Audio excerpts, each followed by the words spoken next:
LA 침례교회 주일 오전 예배에 함께 참석하신 모든 분들을 주님의 이름으로 환영합니다.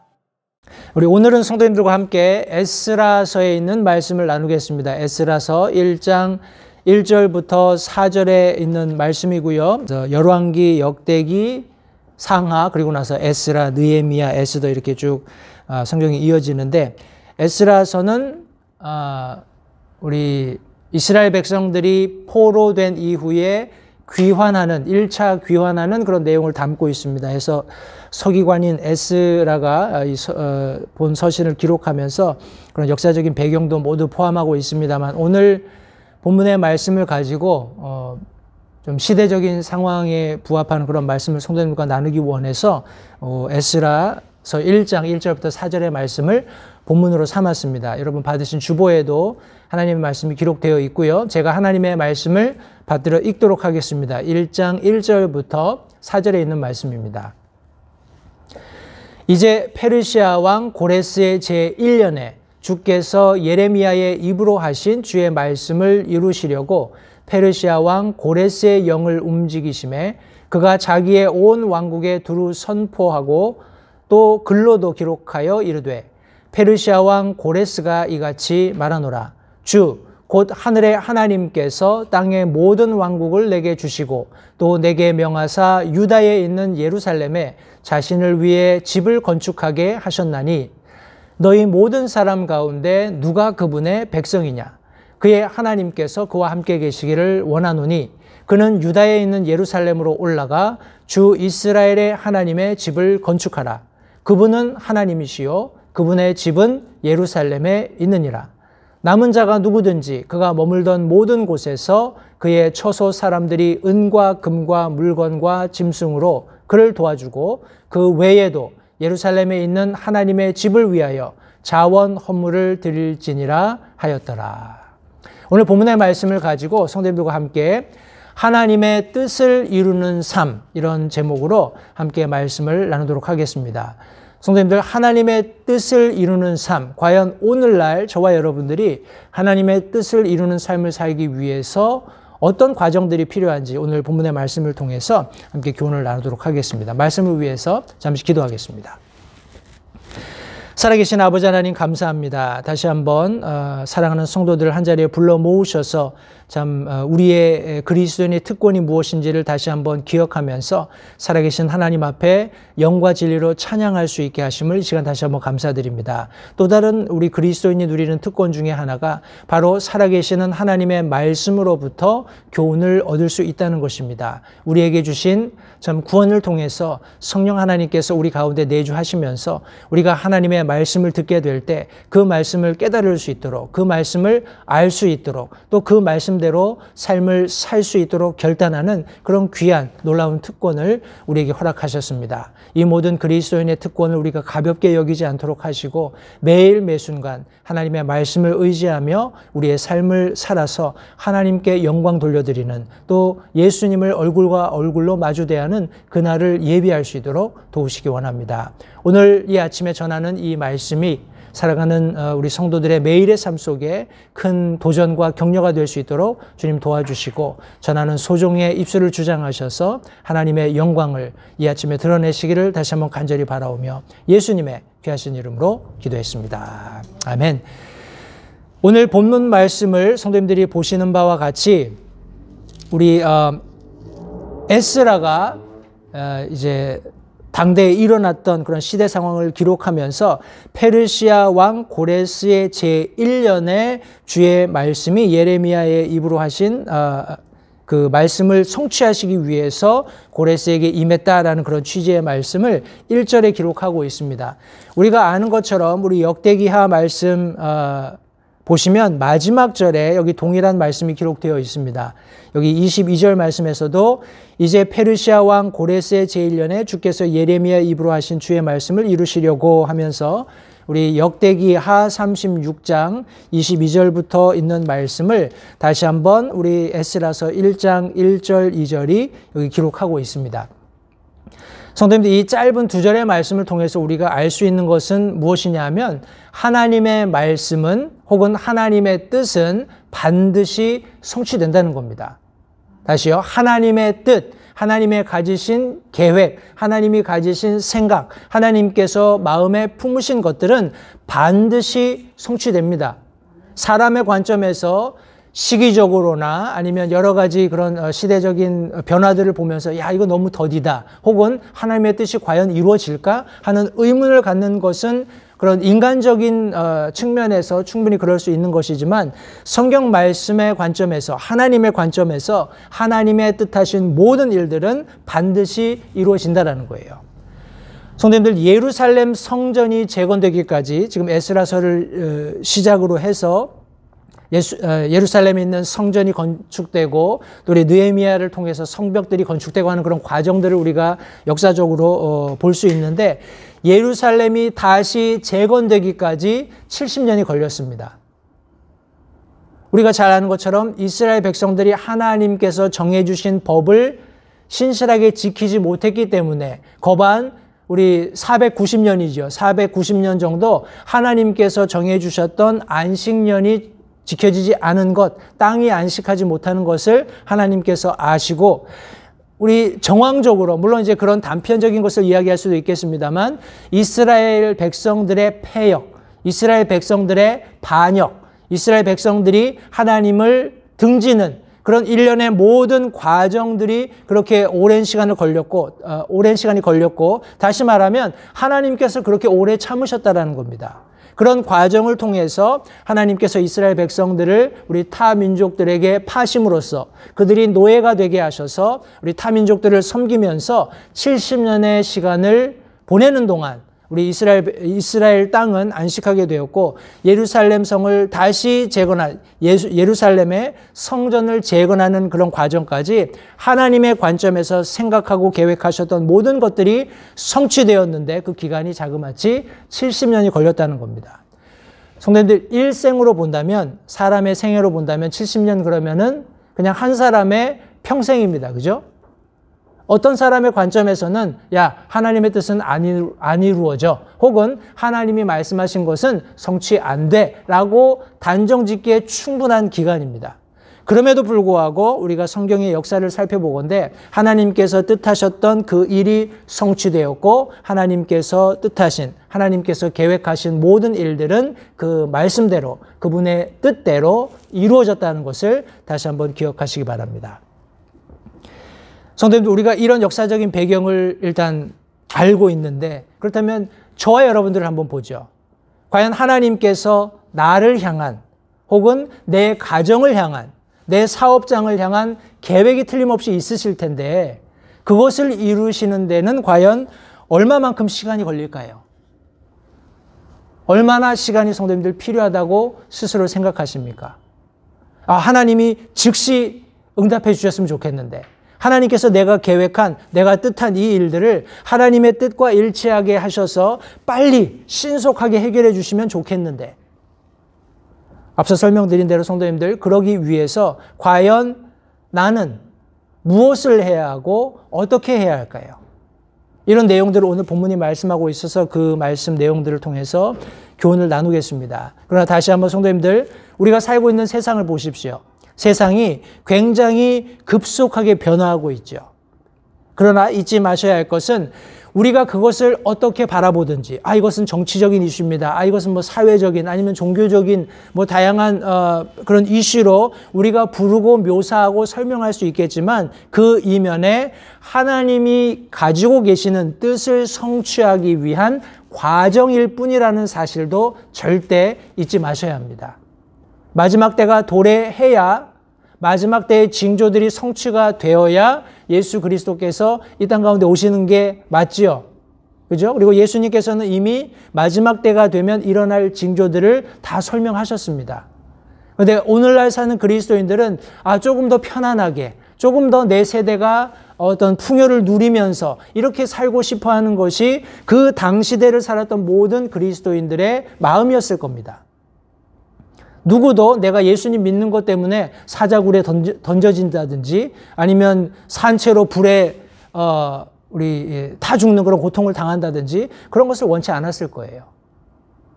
그럼에도 불구하고 하나님께서는 모든 시대적인 징조들을 우리에게 이미 말씀해 주셨고 그 시대적인 징조들이 이루어지는 과정을 통해서 하나님의 뜻이 성취되고 있음을 저와 여러분들에게 알려주고 계신 것입니다. 하나님의 말씀, 특별히 저와 여러분들이 믿고 확신하고 우리의 믿음의 기초로 삼고 삶의 근간으로 삼고 있는 이 하나님의 말씀, 성도님들 이 말씀은 반드시 성취됩니다. 과거에도 그랬고요. 지금도 그렇고 이제 영원히 설명된 그 말씀도 반드시 성취될 것입니다. 오늘 본문의 말씀에서 보시는 것처럼 하나님께서는 말씀에 기록하신 대로 페르시아의 왕이었던 고레스 왕의 마음을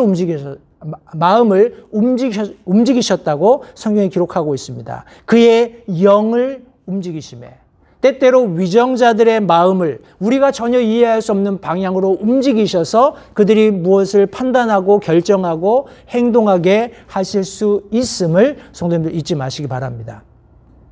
또 강력한 위정자들을 통해서 그들의 재원으로 우리가 전혀 뜻하지 않았던 그런 어떤 파이낸스적인 서포트도 받게 하신다는 것을 성도님들 잊지 마시기 바랍니다. 모르겠습니다. 이런 스티뮬러스 패키지가 우리 성도님들 그런 이런 팬데믹 과정을 지나면서 얼마나 큰 도움이 될지는 모르겠습니다만 어찌되었건 하나님께서 그런 어떤 보이지 않는 뜻하지 않은 우리가 생각하지 못했던 그런 과정들을 통해서 우리의 어려움을 돕고 계신다는 사실도 겸하여서 생각하시면서 오늘 이 아침에 본문의 말씀 속에 나타난 우리 세 가지 하나님의 뜻을 이루는 삶과 관련된 교훈을 이 시간 함께 나누겠습니다. 첫 번째 성도님들과 함께 나누기 원하는 말씀은 누가 그러면 하나님의 뜻을 이루는가 하는 말씀입니다. 과연 누가 하나님의 뜻을 이룰까요? 우리 오늘 본문 에스라서 1장 3절 상반절 말씀해 보시면 너희 모든 사람 가운데 누가 그분의 백성이냐라고 지금 여기 고레스 왕이 질문을 던지고 있습니다. 고레스 왕은 본질적으로 지금 이방의 왕이잖아요. 이방의 왕이었음에도 불구하고 여기 지금 하나님을 인정하면서 하나님께서 우리 2절 말씀에 주곧 하늘의 하나님께서 땅의 모든 왕국을 내게 주시고 또 내게 명하사 유다에 있는 예루살렘에 자신을 위하여 집을 건축하게 하셨다라고 하나님이 부여하신 하나님의 뜻을 자신을 통해서 성취하기 원하시는 부분이 있다는 것을 분명히 천명했습니다. 이것은 말로도 했고 글로도 해서 공포가 된 것입니다. 취하할 수 없는 왕의 권위를 가지고 그 당시에 막강한 그런 힘으로 공포한 말씀입니다. 그러면서 던지는 질문이 너희 모든 사람 가운데 누가 그분의 백성이냐라고 질문을 던지고 있습니다. 성도님들 뭐라고 대답하시겠습니까? 이 어려운 형국에 지금 우리 여기 캘리포니아에도 가뭄이 극심하다고 들었습니다. 가령 우리 뉴섬 주지사가 우리 가뭄이 너무 극심하니까 우리 믿는 그리스도인들이 좀 기도를 해달라. 과연 하나님께 기도하면 그 기도를 응답하실 수 있는 그런 신실한 그리스도인이 누구냐라고 가령 질문하게 된다면 성도님들 어떻게 반응하시겠어요? 혹은 어떤 일련의 희생이 필요한 여러분들의 헌신이 필요한 그런 어떤 요청이 있을 때 과연 성도님들 어떻게 대답하시겠습니까? 이 질문을 한번 눈여겨보세요. 그들은 장장 70년에 거쳐서 지금 페르시아의 우리 바벨론의 포로 생활을 하고 있었습니다. 그 시간이 길어지다 보니까 사람들이 많이 거기에서 이럭저럭 정착하고 생활하고 삶의 터전을 꾸리게 된 거예요. 이제 어찌 보면 제2의 고향이 된 겁니다. 우리 한국을 떠나서 미국에 이제 정착해서 지금 뭐 30년, 40년 생활하신 분들의 삶과 다르지 않습니다. 이곳에서 집도 사고, 이곳에서 자녀들도 양육하고, 이곳이 어찌 보면 이제 더 이상 타향이 아닌 낯설지 않은 내 고향처럼 여겨지는 그런 아마 형국이 되었을 겁니다. 그런데 갑자기 고레스 왕이 이런 하나님께 내가 이런 힘도 얻게 되었고 하나님께서 이런 명령도 내게 주셔서 지금 예루살렘에 급하게 성전을 다시 재건해야 되는데 그러면 과연 누가 가서 일하겠느냐? 누가 하나님의 백성이냐라고 질문을 던지고 있는 겁니다. 성도님들, 많은 사람들이 노예로 끌려갔어요. 그러나 여기 2장 64절 말씀해 보시면 전체 회중이 모두 42,360명이었다라고 말씀하고 있습니다. 다시 말해서 우리 이보다 조금 더 많은 숫자일 겁니다. 한 49,000명, 그러니까 한 5만 명가량이 우리 1차 귀환 때 다시 예루살렘에 돌아가서 성전 건축하는 그런 일에 헌신하게 되었는데 5만 명만 포로로 끌려갔을까요? 그렇지 않겠죠. 굉장히 많은 수십 혹은 수백만의 이스라엘 백성들이 포로로 끌려갔을 겁니다. 바벨론에 혹은 여기 페르시아에. 그러나 그 중에 한 5만 명 정도만 이 부르심에 응답한 겁니다. 하나님께서 누가 그분의 백성이냐라고 페르시아 왕을 통해서 고레스를 통해서 질문을 던졌을 때 내가 하나님의 백성입니다. 내가 하나님의 뜻을 성취하겠습니다. 라고 나온 사람이 극소수에 불과했다는 것을 성도님들 기억하시기 바라요. 그러나 사람의 수와 상관없이 하나님의 눈은 언제든지 자신을 나는 하나님의 소유입니다 라고 고백하는 사람들에게 고정되어 있다는 것을 절대 잊지 마십시오. 하나님께서 그런 사람들을 귀히 여기십니다. 이사야서 6장 8절 말씀에 또 내가 주의 음성을 들은즉 이르시되 내가 누구를 보내며 누가 우리를 위하여 갈까 하시니. 성도님들, 하나님께서 과연 보내실 사람이 없어서 위임할 사람이 없어서 이런 질문을 던지셨을까요? 예수님께서는 너희들이 잠잠하면 돌들이 하나님을 찬양할 것이다 라고 말씀하셨습니다. 다시 말해서 창조주께서 창조의 그런 어떤 능력을 가지고 모든 일을 하실 수 있음을 분명히 언급하고 있는 겁니다. 그런데 하나님께서 이사야서 6장 8절에 내가 누구를 보내며 누가 우리를 위하여 갈까라고 질문 던지셨을 때 이것은 하나님께서 보내실 사람이 없어서 질문을 던지신 것이 아니라 누구든지 이 음성을 듣고 반응하기를 기대하셨기 때문에 이와 같이 질문하셨습니다. 이사야가 대답합니다. 그때에 내가 이르되 내가 여기 있나이다. 나를 보내소서 하였더라. 성도님들, 이런 사람을 하나님께서 오늘도 찾고 계신 거예요. 하나님의 뜻은 성도님들 반드시 성취됩니다. 하나님의 생각, 하나님의 뜻하신 모든 일들은 반드시 성취가 됩니다. 그런데 어떻게 성취되느냐가 굉장히 중요하잖아요. 그죠? 바로 저와 여러분 같은 하나님의 말씀을 듣고 그 말씀을 내게 하시는 말씀으로 듣고 내 하나님 내가 하겠습니다. 내 하나님 내가 여기 있습니다. 내가 하나님의 백성입니다. 내가 하나님의 소유입니다. 하나님의 뜻을 나를 통해서 성취해 주십시오라고 자원하는 사람들을 통해서 하나님의 뜻을 이루기 원하신다는 사실을 성도님들 기억하시기 바랍니다. 하나님의 손에 들려서 하나님의 뜻을 이루는 데 사용되는 사람만큼 가치 있고 귀중한 인생이 없다는 것을 다시 한번 기억하시기 바랍니다. 저와 여러분들이 그런 삶을 모두 살 수 있게 되기를 바랍니다. 그러나 여기 에스겔서 말씀해 보시면 참 안타까운 장면도 있습니다. 22장 30절 말씀에 그 땅을 위해 내 앞에 서서 울타리를 세우며 무너진 곳에 서서 나로 하여금 그것을 멸하지 못하게 할 사람을 내가 그들 가운데서 찾았으나 성경 말씀은 아무도 찾지 못하였도다 라고 말씀하고 있습니다. 성도님들, 오늘날 개인이, 가정이 혹은 교회가 제 역할을 다 감당하지 못하면 이와 같은 일들은 반드시 일어날 수밖에 없습니다. 비극적인 사실입니다. 하나님께서는 하나님을 대적하는 사람들에게 하나님께서 예비하신 그런 벌을 항상 성경에 언급하고 계시고 그것들을 집행하셨어요.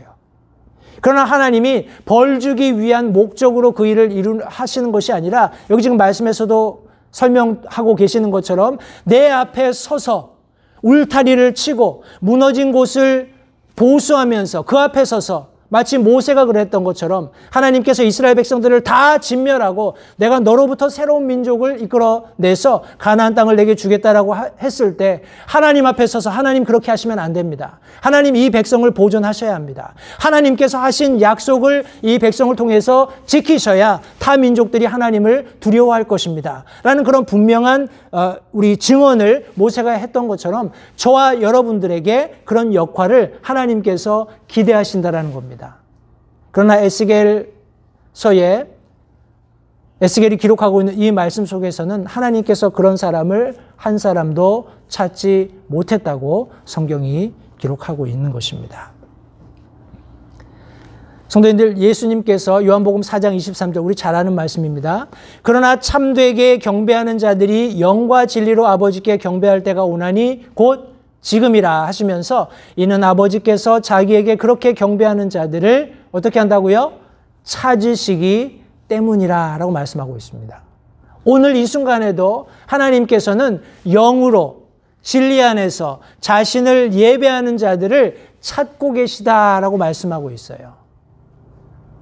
제가 어저께 저희 한국에 있었던 모교회 그 한 자매님이 구원 간증하는 그런 내용을 제가 잠깐 들었습니다. 우리 유튜브에 올려져 있어서 이렇게 구원 간증하는 것을 들었는데 그분이 굉장히 오랜 시간 동안 우리 호랑개교라고 하나요? 그 할머니가 종교에 심취하셔서 어렸을 때부터 계속 그런 종교적인 훈련이죠. 종교적인 훈련을 받다가 이제 학교에서 친구들이 찬양하는 소리가 너무 좋아서 그 찬양을 어디서 부르냐 해가지고 따라가서 그 교회에서 이제 믿음 생활을 하게 되면서 이제 물론 복음이 전해지는 그런 교회는 아니었습니다만 호랭개교를 떠나서 이제 아마 장로교 그런 신앙에 뿌리를 두고 이렇게 성장해 오셨던 것 같아요. 신실하게 잘 섬겼는데 어느 순간 이제 질문이 든 겁니다. 혼자 이제 질문을 하게 된 거예요. 야, 과연 내가 이렇게 열심히 부지런히 노력하고 헌신하고 교회에서 봉사하고 어떤 직분도 맡고 있고 한데 내가 과연 구원받지 못했다면 내가 이런 수고에도 불구하고 천국에 가지 못한다면 이것은 얼마나 억울한 일인가 해서 그런 일로 굉장히 고민을 하고 있었던 차에 그분의 어떤 친척이 교회 갔다 오더니 나 구원받았다 이렇게 얘기를 해주더라는 거예요.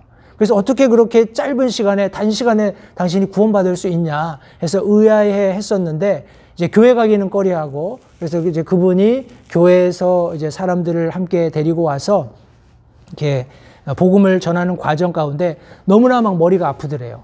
너무나 머리가 아파서 내가 지금은 이 말씀 들을 정신이 없으니까 내가 한번 교회를 가겠다 해서 교회를 갔는데 그날 때마침 이제 복음이 선포가 되었고 그 말씀을 통해서 예수님을 개인의 구주로 영접하고 구원받는 그런 놀라운 역사가 있었다라는 것을 우리 개인 구원 간증으로 해 주었습니다. 성도님들, 어떤 과정을 거치든지 보십시오. 그분이 구원받은 것은 어렸을 때도 구원받을 수 있잖아요. 그죠?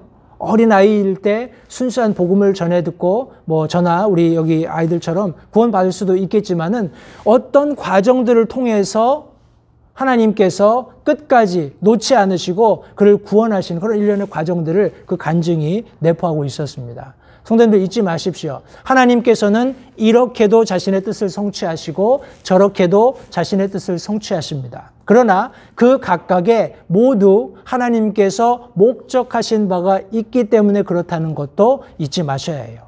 나는 왜 이렇게 어렵게 구원받냐? 어떤 사람 저렇게 쉽게 구원받고 열심히 믿음 생활하는데 나는 내 인생이 왜 이렇고 왜 이렇게 힘드냐? 이런 과정을 통해서만 구원을 받을 수 있었냐? 하는 이런 의아함도 생기실 수 있으실 겁니다. 그러나 다시 한번 오늘 본문의 말씀은 하나님께서 자기에게 그렇게 경배하는 자들, 영 안에서 진리의 말씀을 갈급하면서 예배하는 자들, 그렇게 하나님께 나오는 자들을 여전히 찾고 계시다는 것을 성도님들 잊지 마시기 바랍니다. 여기 고린도전서 3장 23절 말씀에는 너희는 그리스도의 것이요 혹 여러분들의 삶을 내가 내 삶을 내 마음대로 사는데 그게 무슨 상관이야. 사람들이 내게 뭐라고 하든지 상관없어. 이런 생각을 가령 가지고 사신다면 다시 한번 이 말씀을 통해서 정확히 나의 어떤 나됨이 어떤 질서 안에 있는지를 정립하시기 바랍니다. 너희는, 우리 믿는 모든 그리스도인들은 누구의 것이라고요? 그리스도의 것이요. 그리스도는 하나님의 것이니라. 우리 고린도전서 6장 20절은 더 구체적으로 우리가 어떻게 그리스도의 것이 되었는지를 설명하고 있습니다. 주께서 값을 치르고 너희를 사셨느니라. 이 세상의 그 어떤 것과도 비교할 수 없는 놀라운 값이 이미 지불되었습니다. 주께서 값을 치르고 너희를 사셨기 때문에 고린도전서 3장 말씀에서 너희는 그리스도의 것이다 라고 말씀할 수 있으셨던 겁니다. 그런즉 하나님의 것인 너희 몸과 너희 영으로 하나님께 영광을 돌리라. 성도님들, 저와 여러분들은 하나님의 뜻이 반드시 성취됨을 알고 있습니다. 그런데 그 하나님의 뜻이 성취될 수 있도록 하기 위해서 하나님께서는 instrument, human instrument, 인간 어떤 도구를 기대하고 계세요. 찾고 계세요. 하나님께서 우리가 길거리에서 막대기를 줍듯이 사람을 집어서 사용하시는 것이 아니라 우리에게 자유의지를 주셨기 때문에 거듭난 그리스도인들은 하나님 앞에서 나의 구주 되시는 하나님을 향하여서, 예수 그리스도를 향하여서 나를 들어서 하나님의 뜻을 성취하는데 사용해 주십시오라고 고백할 수 있다라는 거예요. 그렇게 할 때 하나님께서 영광스럽게 그를 들어 하나님의 영광을 위해 사용하신다고 성경이 말씀하고 있는 것입니다. 베드로는 좀 더 구체적으로 저와 여러분들의 어떤 특권을 설명하고 있습니다. 그러나 너희는 선정된 세대요, 왕가의 제사장이요, 거룩한 민족이요, 특별한 백성이니. 저와 여러분들의 현 상태입니다. 저와 여러분들은 선정된 세대이며 왕가의 제사장으로 하나님 앞에 나가서 하나님 앞에 예배할 수 있고 거룩한 민족이고 특별한 백성이다 라고 말씀하고 있습니다. 해서 우리가 어떤 삶을 살아야 하는지 설명하고 있는데 저와 여러분들을 어둠에서 불러내서 자신의 놀라운 빛으로 들어가게 하신 분께 대한 찬양을 저와 여러분이 전하게 하려고 이와 같은 놀라운 특권을 주셨다라고 성경이 말씀하고 있는 것입니다. 성도님들, 저와 여러분들이 구원받은 것, 저와 여러분들이 하나님의 자녀가 된 것이 얼마나 크고 놀라운 축복입니까? 그러나 우리가 거기서 안주하는 것이 아니라 하나님의 뜻을 이루기 위한, 하나님의 뜻을 성취하기 위한 도구로 사용될 수 있게끔 간절한 마음을 가지고 하나님 앞에 나아가는 것도 중요하다는 사실을 잊지 마시기 바랍니다. 자신을 하나님의 소유 혹은 하나님의 목적을 위해 지음받았다라고 인정하는 사람은 많지 않습니다. 사실이 그럼에도 불구하고 그렇게 인정하는 사람이 많지 않습니다. 과연 성도님들은 어떠세요? 하나님께서 너희들 가운데 누가 내 백성이냐라고 질문하셨을 때 그 이후에 부름을 받은 이후에 하나님께서 나를 어떤 목적으로 사용하시든지 용광로 같은 고난 속으로 집어넣으시든지 정말 내가 피하고 싶은 고난 가운데 나를 집어넣으시든지 그런 훈련의 과정을 하나님께서 거치시게 될 텐데 그런 모든 과정과 상관없이 제가 하나님의 백성입니다. 나를 그렇게 하나님의 영광을 위해서 하나님의 뜻을 성취하는 도구로 사용해 주십시오 하고 자원하실 수 있겠습니까? 성도님들, 오늘 성경은 많은 사람이 그렇게 헌신하지 않았다는 것을 말씀하고 있어요. 그럼에도 불구하고 하나님의 뜻은 이루어졌습니다. 하나님의 뜻은 성취가 되었습니다. 저와 여러분이 하나님의 뜻을 이루는 그런 귀한 삶을 살 수 있게 되기를 바랍니다. 두 번째 우리가 살펴보기 원하는 것은 어디에서 그렇다면 하나님의 뜻을 이루는가 하는 질문입니다. 과연 어디에서 그 뜻이 이루어질까요?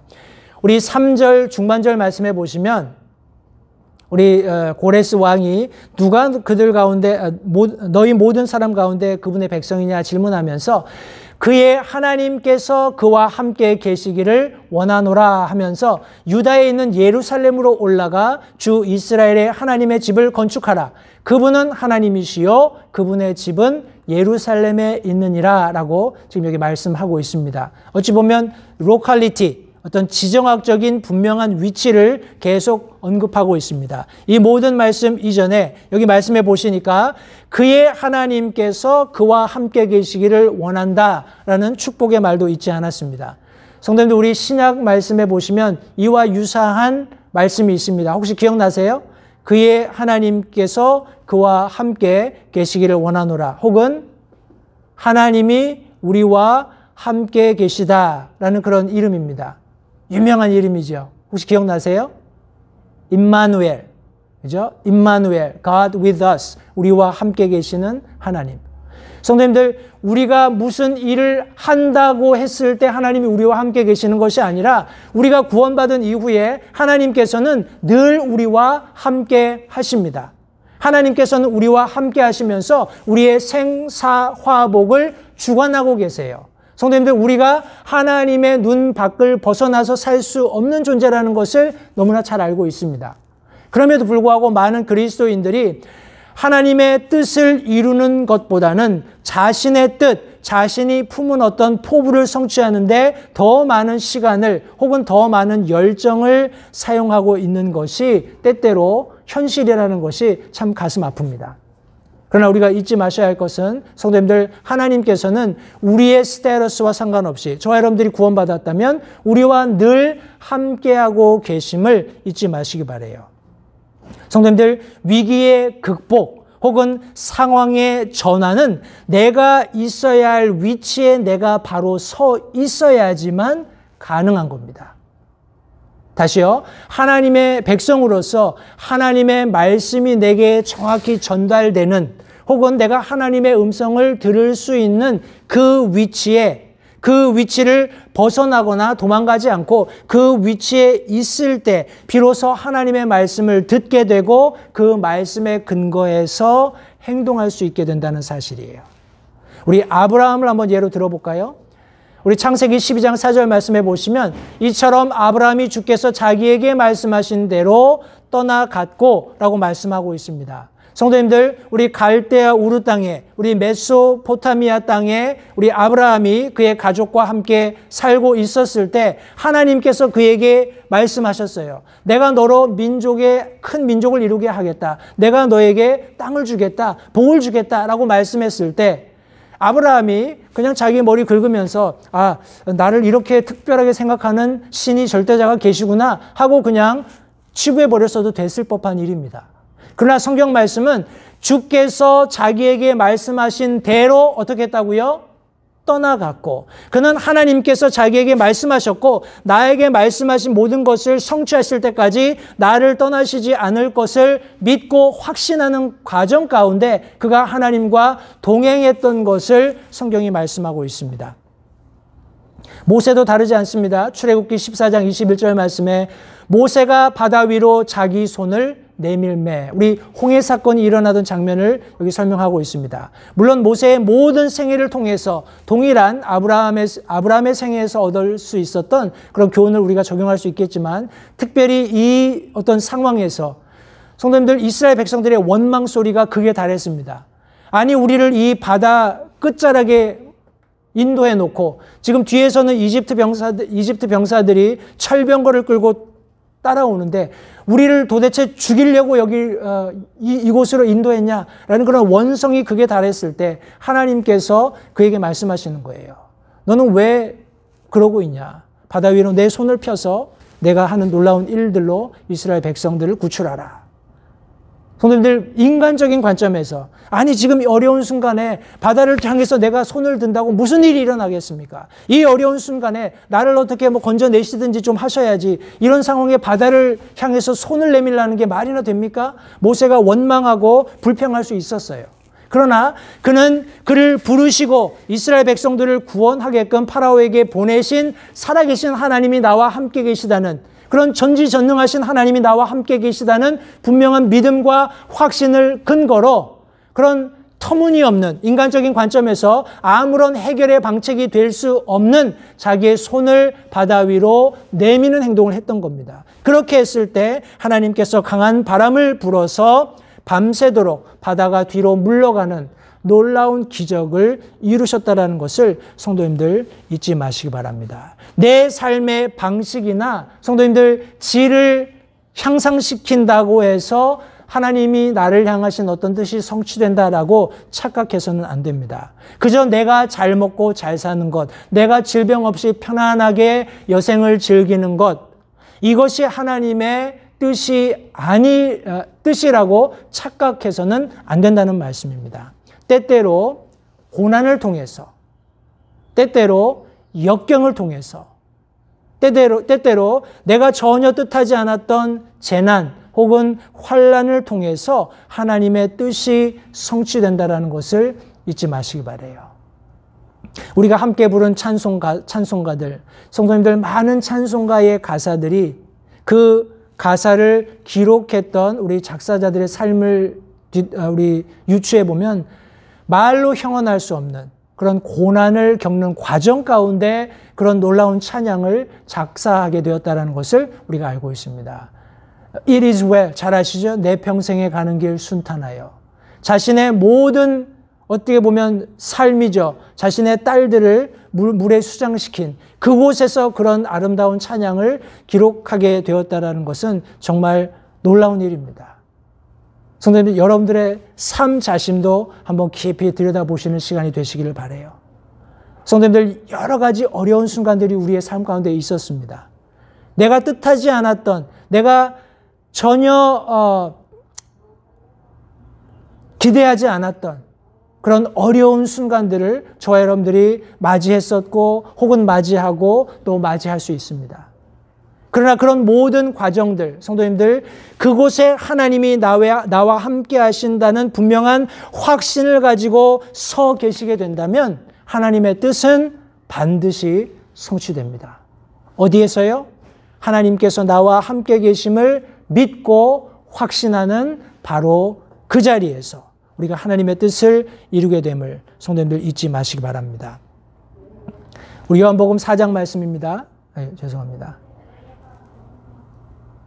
우리 요한복음 4장 34절 말씀에 예수님께서 그들에게 이르시되 내 양식은 나를 보내신 분의 뜻을 행하며 그분의 일을 끝마치는 것이니라 라고 우리 사마리아 여인을 만나고 이후에 사마리아 여인이 마을로 뛰어간 이후에 제자들이 와서 예수님께 음식 잡수시도록 권유했을 때 이런 말씀을 하셨어요.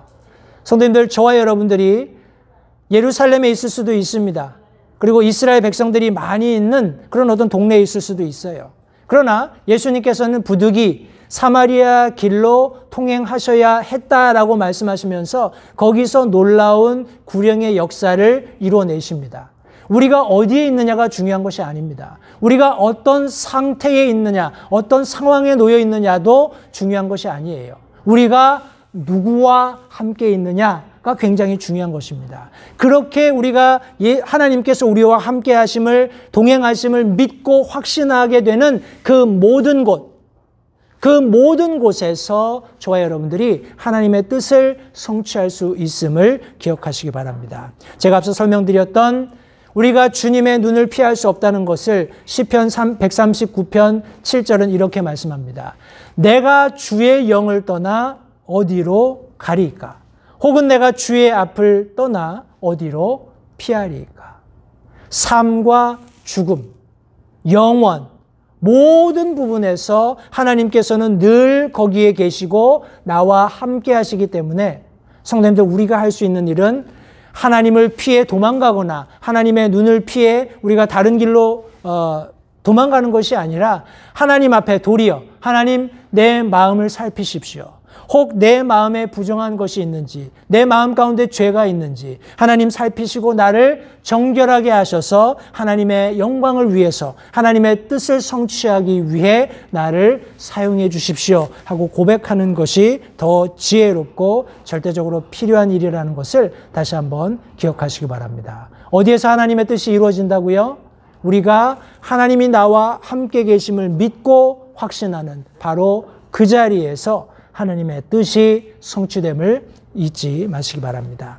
우리 마지막으로 그렇다면 무엇을 통해 무엇으로 하나님의 뜻을 이룰 수 있을까 하는 말씀을 같이 한번 살펴보고 마치겠습니다. 4절 말씀해 보시면 남은 자가 누구든지 그가 머물던 모든 곳에서 그의 처소 사람들이 은과 금과 물건과 짐승으로 그를 도와주고 그 외에도 예루살렘에 있는 하나님의 집을 위하여 자원 업무를 드릴지니라 하였더라. 우리 칙령을 내린 우리 고레스 왕의 칙령 가운데 있었던 그런 마지막 내용입니다.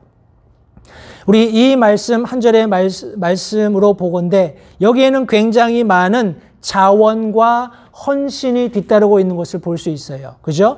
여러 가지 실제적인 은, 금, 물건, 가축들을 동원해서 이스라엘 재건을 위해서 돌아가게 되는 사람들을 도울 것을 여기 지금 말씀하고 있습니다. 뿐만 아니라 자원에서 헌물, 스스로 하나님께 드리기 원하는 사람들이 있다면 그 이외에, 돕는 것 이외에 더 하나님께 드려서 예루살렘의 성전을 건축하라고 여기 지금 말씀하고 있는 것입니다.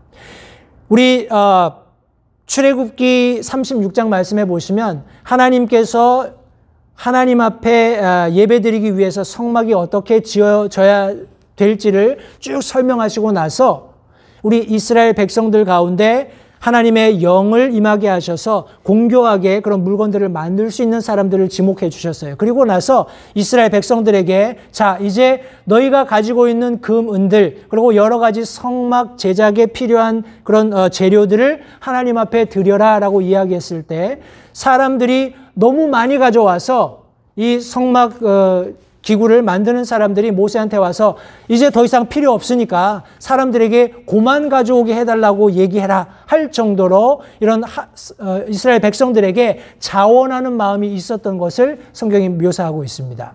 성도님들 신약 성경도 동일한 말씀을 사도행전 2장에 기록하고 있는데 2장 42절부터 47절까지 말씀입니다.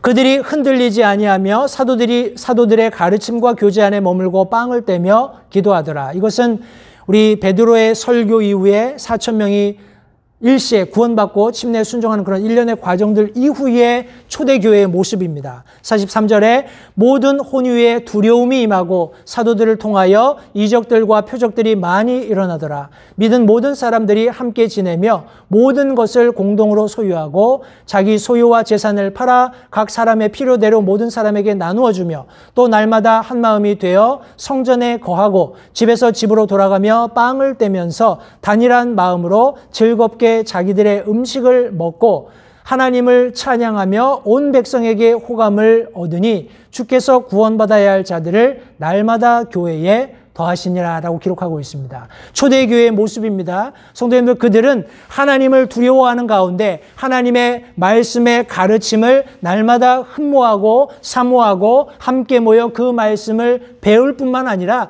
그 배운 말씀을 매일매일 삶에 적용했습니다. 해서 그들은 자신의 소유를 주장하지 않았어요.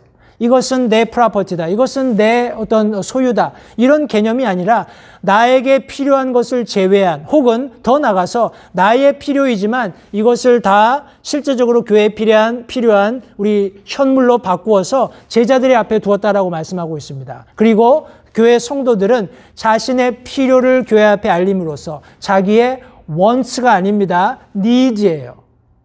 want와 need를 혼돈하는 우리 시대에 살고 있습니다. 그러나 초대교회 성도들은 하나님의 말씀에 자신을 비추어서 자신이 할 수 있는 모든 힘을 기울여서 교회가 함께 그 하나님이 주신 복들을 나눌 수 있도록 하는 그런 아주 단순한 믿음을 가지고 있었던 것을 성경이 말씀하고 있습니다.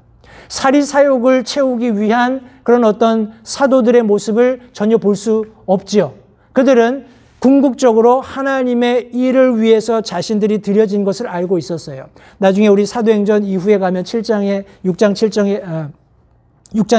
가면 우리 초대 집사들 선출하는 그런 과정 가운데 사도들이 절실하게 원했던 것은 기도하고 하나님 말씀 가르치는 거였어요. 가난한 자들을 구제하는 거, 교회 가운데 이런 가난한 자들을 위해서 구제하는 일들은 다른 사람들이 좀 맡아줬으면 좋겠다 하는 그런 취지에서 결국 성도들이 성령 충만한 사람들을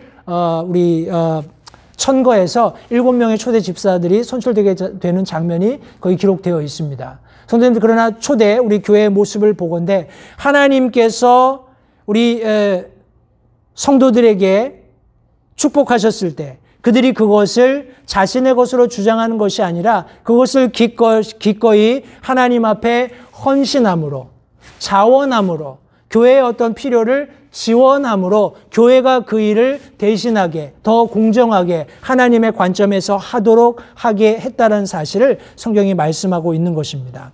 성도님들, 실제적으로 교회의 그런 어떤 구성 원리로 보건대 성도들의 자원함이 없으면 그 일은 이루어질 수 없습니다. 그 조직은 운영될 수 없어요. 하나님이 그렇게 만들어 놓으셨습니다. 세상의 대기업에 가서 펀드를 주세요. 국가에 가서 우리에게도 재정적 지원을 해주세요. 이렇게 하라고 교회를 지으신 것이 아니에요. 교회를 세우신 것이 아닙니다. 예수 그리스도를 머리로 두시고 그분이 머리가 되어서 믿고 구원받은 그리스도인들을 한 몸으로 만드셔서 그 몸 자체에 필요한 것들을 스스로 충당하게 만드셨다라고 성경이 말씀하고 있는 것입니다. 너무나 근본적이고 어떤 생명이라는 본질을 생각할 때 너무나 당연한 그런 원리입니다. 그러나 심지어 오늘날 그리스도인들조차도 이것은 내 삶이다. 내가 수고해서 번 어떤 재물이다. 내가 가지고 있는 어떤 특권이다. 라고 생각하면서 하나님께 마땅히 헌신해야 하는, 하나님께 마땅히 드려져야 하는, 하나님께서 마땅히 도우라고 하신 그런 어떤 부분에 있어서 등한시하는 모습을 종종 보이기도 합니다. 성도님 보십시오. 갈라디아서 6장 1, 2절 말씀에서는 형제들아, 만일 어떤 사람이 잘못에 빠지거든 영적인 너희는 온유의 영으로 그러한 자들을 회복시키고 내 자신을 살펴보아 너도 시험에 들지 않게 하라. 너희는 서로 어떻게 하라고요? 남의 짐들을 지라. 그리하여 그리스도의 법을 성취하라 라고 말씀하고 있습니다. 여기 그리스도의 법을 성취하라고 했을 때 내 이웃을 내 몸과 같이 사랑하라 라는 그런 말씀의 법을 구체적으로 성취하라고 성경이 말씀하고 있는 것입니다. 어떻게 해요? 서로 남의 짐을 짐으로. 이것은 물론 물질적인 혹은 파이낸스적인 부분만 국한해서 설명하는 것이 아닙니다. 도리어 더 넓은 의미에서 영적인 그런 상황을 설명하고 있다고 생각이 되는데, 성도님들, 우리가 여러 면에서 그리스도인으로서 우리가 어떤 영육 간에 우리가 세상의 삶과 우리 천국을 바라보는 삶이 잘 균형맞지 않으면, 균형이 잡히지 않으면 어떤 의미에서는 우리 그런 걸 뭐라고 하나요? 히포크리시라고 하는데, 우리 위선하는 그런 모습으로 비춰질 수 있다라는 겁니다. 저 사람은 좋은 얘기, 영적인 얘기 많이 하는데 하나님 앞에 드리는 일에는 이만큼도 헌신 안 하려고 해. 이런 이야기를 들을 수도 있고, 어떤 사람은 저 사람은 너무 헌신도 열심히 하고 하나님 앞에 이렇게 물질도 잘 드리고 충성 봉사하는데 이 그리스도인으로서 영적인 삶에는 형편없어. 이런 이야기를 들을 수 있겠지요. 그러나 성도님들, 우리가 그런 균형을 잘 잡아야 한다는 것은 성경이 말씀하고 있는 가장 기본적인 원리입니다. 그런데 우리가 잊지 말아야 할 것은 우리가 하나님께서 기대하시는 헌신, 하나님께서 세우신 몸된 교회를 지원하는 부분에 있어서 등한시하게 된다면 우리가 가지고 있는 영적인 그런 클래리티라고 할까요? 그런 순수성이나 정체성이 훼손될 수도 있음을 성경이 말씀하고 있기 때문에 우리가 각성해야 하는 것입니다. 성도님들, 우리가 서로 다른 사람들의 필요에 민감하고 돕는 것, 그것은 무엇에 기인하고 있나요? 그리스도의 사랑에 기인하고 있습니다. 사랑 때문에 우리가 수고하고 헌신하고 희생하는 겁니다. 부모가 자녀들을 위해서 그렇게 하듯이 교회 안에서도 우리 연약한 지체들을 돌아보고 기꺼이 내가 조금 더 수고하고 헌신하는, 또 내가 지원하는 그런 과정을 통해서 그들이 하나님으로부터 놀라운 복을 누리게 된다면 그것이 하나님의 뜻이 성취되는 과정임을 다시 한번 기억하시기 바랍니다. 우리 로마서 5장 8절 말씀 잘 아는 말씀입니다. 아직 우리가 죄인이었을 때 그리스도께서 우리를 위해 죽으심으로 하나님께서 우리를 향한 자신의 사랑을 당당히 제시하셨다라고 말씀하고 있어요. 성도님들, 우리가 저 사람은 내가 좋아하는 사람이니까, 내가 사랑하는 사람이니까 도와야지. 그게 아니에요. 하나님께서 먼저 우리를 어떻게 사랑하셨는지를 이해한다면 우리는 그렇게 행동하면 안 되는 겁니다. 여기 말씀해 보시니까 우리가 아직 뭐였을 때요? 죄인이었을 때, 우리가 하나님과 원수되었을 때, 우리에게 아무 희망이, 소망이 없었을 때 예수님께서 우리를 위해서 죽으셔서 하나님이 우리를 어떻게 사랑하시는지 당당히 제시하실 수 있었다라고 말씀하고 있습니다. 성도님들, 우리의 사랑은 우리의 favoritism에 의존하는 게 아니에요. 우리가 누구를 선호하느냐, 우리가 누구를 싫어하느냐, 이런 거에 관계 있는 것이 아니라는 거예요. 무조건적인, 하나님이 나를 사랑하신 것처럼 동일한 사랑으로 우리가 그리스도의 사랑을 실현할 때 비로소 하나님의 뜻이 이루어지게 됨을 잊지 마시기 바랍니다. 우리 마지막으로 빌립보서 2장 1절로 5절에 있는 말씀을 읽고 말씀을 마치겠습니다. 제가 읽겠습니다. 그러므로 그리스도 안에서 무슨 안위나 사랑의 무슨 위로나 성령의 무슨 교제나 무슨 인정이나 긍휼이 있거든 너희는, 믿는 그리스도인들은 같은 생각을 품고 같은 사랑을 가지며 한 뜻과 한 생각 혹은 한 마음이 되어 내 기쁨을 성취하라 라고 말씀하고 있습니다. 물론 사도 바울이 기록하고 있는 내용의 말씀이기는 합니다만 이것은 사도 바울 자신의 기쁨을 성취하라기보다는 자신을 보내셔서 우리 그 교회를 세우고 하는 그런 일련의 과정 속에서 자신의 사랑을 보여주셨던 하나님, 즉 예수 그리스도의 기쁨을 성취할 것을 말씀하고 있는 것입니다. 어떤 상황에서든지 같은 생각을 품고 같은 사랑을 가지고 한 뜻, 한 생각이 되어서 예수 그리스도의 기쁨을 성취하라 하면서 어떤 일도 다툼이나 헛된 영광으로 하지 말고 오직 겸손한 마음으로 각각 자기보다 남을 더 낮게 여기며 각 사람이 자기 일들만 돌아보지 말고 각 사람이 남의 일들도 돌아보라 하면서 너희 안에 이 생각, 이 마음을 품을지니 하면서 그리스도 예수님 안에도 있던 생각 혹은 있던 마음이다 라고 말씀하고 있습니다. 제가 왜 생각과 마음을 병행해서 말씀드리냐 하면 이 생각으로 혹은 마음으로 번역된 성경 원어가 의미하는 바가 굉장히 깊기 때문에 그래요. 성도님들, 그것은 사람의 마음 속에 존재하는 것인데 우리가 의지적으로 거기에 관심을 가지거나 의지적으로 그렇게 하도록 훈련할 수 있는 그런 어떤 요소입니다. 이 생각이라든지 마음이라는 단어가, 다시 말해서 이것은 내가 의지적으로 훈련할 수 있다는 거예요. 그냥 천생이 그런 사람이 아니고 나는 죽었다 깨나도 그렇게 못해, 이게 아니라 하나님의 도우심으로 내가 그렇게 나 자신을 훈련할 수 있다는 거예요. 거기에 관심을 쏟을 수 있다는 겁니다. 예수님께서 그렇게 하셨어요. 예수님 하나님과 동등하신 분입니다. 내가 하나님이어도 아무 거리낌이 없지만 그것을 버리셨다 그래요. 그것을 내어놓으셨다는 겁니다. 그런 생각을, 그런 마음을 내려놓으셨다는 거예요. 그리고 도리어 종이 되고 자신을 비우시고 십자가에 죽기까지 순종하시는 그 길에 집중하셨다는 겁니다. 마음을 쏟고 거기에 전심전력하셨다는 거예요. 저와 여러분들도 그렇게 할 수 있다는 겁니다. 성도님들, 내 자신을 위해서가 아니라 여기 말씀해 보시면 각 사람이 자기 일들도 잘 해야 되겠죠. 내 삶은 엉망진창인데 다른 사람 삶을 잘 되게 하겠다라는 일은 어불성설입니다.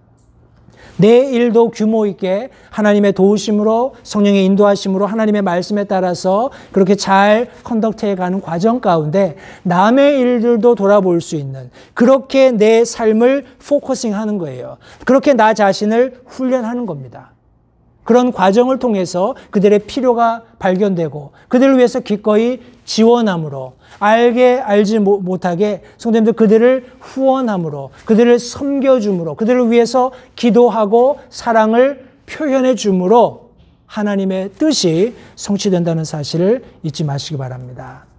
오늘 본문의 말씀을 가지고 성도님들과 함께 하나님의 뜻을 이루는 삶, 이런 제목으로 함께 말씀을 나누었습니다. 성도님들, 누가 하나님의 뜻을 이룬다고요? 바로 구원받아서 하나님 내가 여기 있습니다. 나를 사용해 주세요. 나를 통해서 하나님의 뜻을 성취해 주십시오. 라고 자원하는 사람들이 하나님의 뜻을 이루게 된다고 성경이 말씀하고 있습니다. 어디에서요? 바로 하나님이 나와 함께 계심을 인정하는 바로 그 자리에서, 그것이 내 식탁, 거실에 있는 식탁이 될 수도 있고요.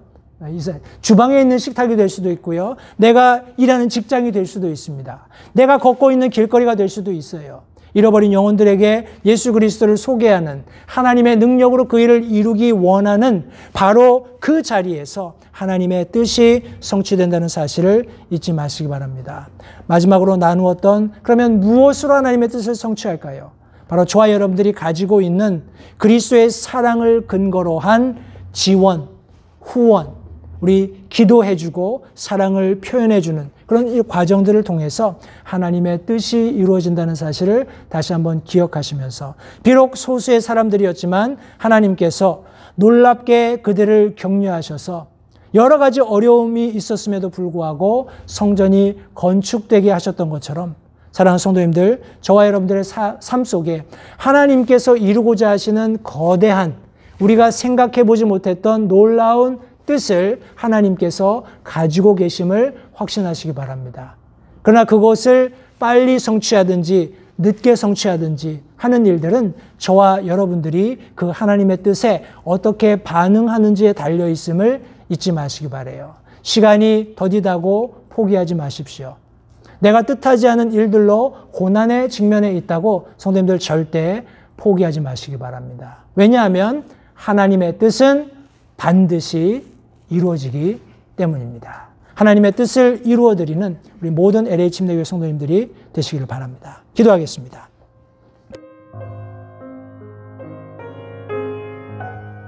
잠시 들으신 말씀에 따라 결단하는 시간을 가지시기 바랍니다. 하나님께서 무엇을 말씀하시든지 따르기로 결단하십시오. 하나님께서는 순종하는 자들을 존중하십니다. 아직 예수님을 개인의 구주로 영접하신 사실이 없으시다면 자신이 죄인됨을 인정하며 하나님께 나오는 자들을 하나님께서 받아주신다는 확실한 말씀에 근거하여 다음과 같이 기도하십시오. 하나님, 나는 죄인입니다. 나는 내 죄로 인해 죽을 수밖에 없음을 압니다. 그러나 예수님께서 내 죄를 위해 십자가에서 피 흘려 죽으시고 사흘 만에 다시 살아나셔서 내 죄값을 모두 지불하셨고 내게 새로운 생명을 약속하셨음을 믿습니다. 지금 이 순간 예수님을 내 마음에 모셔드립니다. 내 마음에 오셔서 나의 주와 그리스도가 되어주십시오. 예수님 이름으로 기도했습니다. 다음과 같이 기도하셨다면 여러분은 성경 말씀대로 구원을 받으셨습니다. 계속해서 주 안에서 함께 자라가는 복된 교제가 있기를 간절히 바랍니다.